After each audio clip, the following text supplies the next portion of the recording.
girlies, in today's episode we are going to soften some beans for dinner. Why? Because that's just how I grew up it being done. You would buy them nice and hard in a bag and then you soften them. I'm going to show you guys how I do that. And yes, it could be a lengthy process if you do it on a stove, but I tend to try my best to use a pressure cooker because it makes life so much easier. Literally within 45 minutes you can soften your beans with a pressure cooker versus softening it on the stove. It can easily take you 3 or 4 hours. I've taken out my pressure cooker. I like to season everything at home, plus everything has gotten so expensive at the supermarket. So I buy the Roman beans, which are amazing. I like save them in the freezer in batches. That way it's just ready to go. Almost like canned, except you do it at home. It tastes so much better. It has way less salt and way less like bad ingredients for you. I'm gonna take these, I'm gonna wash them really fast. Give them a quick rinse in cold water, then add them to your pressure cooker and add enough water, almost like filling it to the top, but not. Now I'm not gonna add a lot of flavor to it right now, so I'm just gonna do some garlic powder, some onion powder, and some oregano, just so that as it's cooking, like it's infused in these seasonings, but we're gonna really get into it and season it and flavor it once we actually put it in the pot. So this is like a pre-seasoning, if you will, while it's like softening. I want to make a note that I'm adding no salt in this moment. Also, the setting I use on my pressure cooker is the bean chili setting. Okay, now she is on, good to go. I actually have this like facing up versus here, and then before I release like the steam, I make sure that like the fan is on so that it doesn't damage my cabinet. I don't know what the audio sounds like right now. I hope it sounds good. I know my house has an echo, but it's very open concept. Okay, it beeped. So you guys can hear the steam is coming out. I just washed Cam's hands. She got a food all over my shirt. And she's in her little play yard.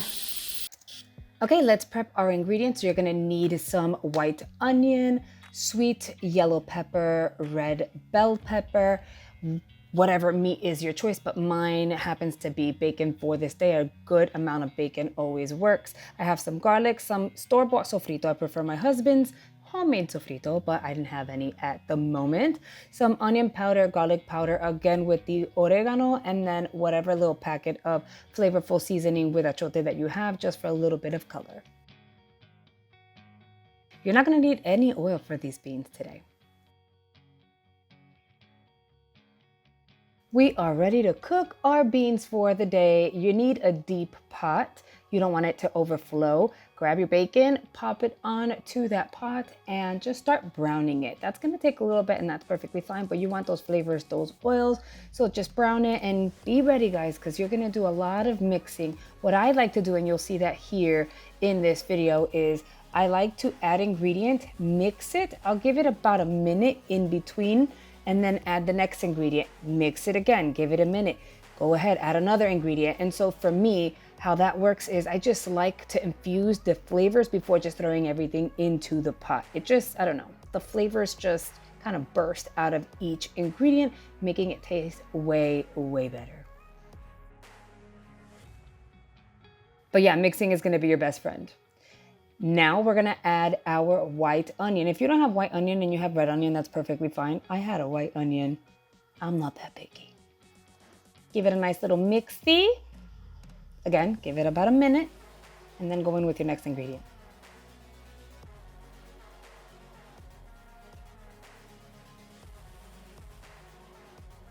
Here we're going in with some garlic. I love me some flavors, so I add maybe like 1.5 of these like wooden spoons worth of garlic. If you're not a garlicky person, totally get it. Add less, or you can totally skip on the garlic, but garlic is so flavorful, it's crazy. Now we're gonna go in and add our bell peppers. Same thing, add them, start mixing.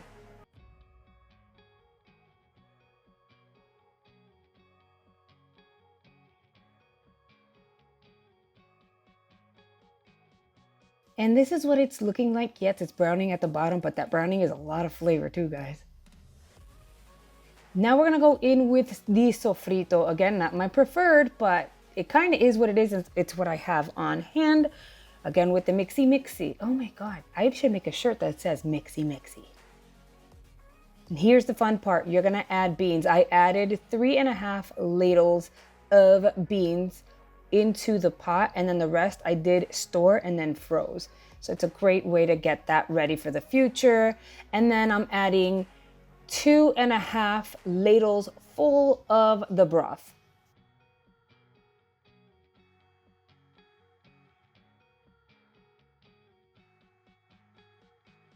Give it a good mix, and then you want to add some water. You want to add enough water so to cover the beans to the point that you don't even see them anymore.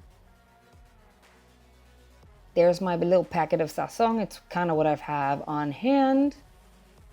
There we go with some oregano, some garlic powder, some onion powder. And again, I know this is a lot of seasoning, but it's flavors, and I'm not adding all this crazy salt into it. Here's pretty much what it's going to look like. The broth is very, very loose, and it's not my cup of tea, so we need to make sure it gets nice and thick. I grabbed a ladle full of beans and I just start mashing that on the side. There are people who tend to use cornstarch or other thickening agents, but for me, why use a different ingredient when you can use exactly what you're going to be eating anyway, and it does the job. So I just mashed it up, and I'm going to add that to the pot as well.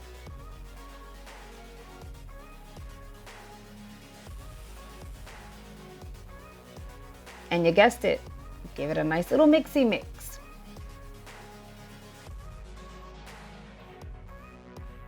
Do you see? Within like 4 minutes, look how much thicker my sauce is. Now we're gonna go ahead, shut it off, and leave it alone for about 10 minutes. Now that it's starting to cool, look at how thick my sauce is. You get your chunks of bacon, you get all those yummy veggies, and it's full of flavor. And now we're gonna serve, and that is what she looks like. And here is the completed dish. We have some chorizo. It is actually sweet chili infused chorizo, the rice, and some beans. I hope this was helpful for those of you who are wondering how I make my beans at home. I know a lot of my family members are absolutely obsessed with my beans. I do them quite differently every single time. Sometimes I add bacon, sometimes I don't.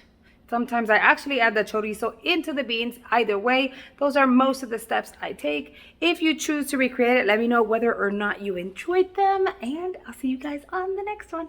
Bye, guys.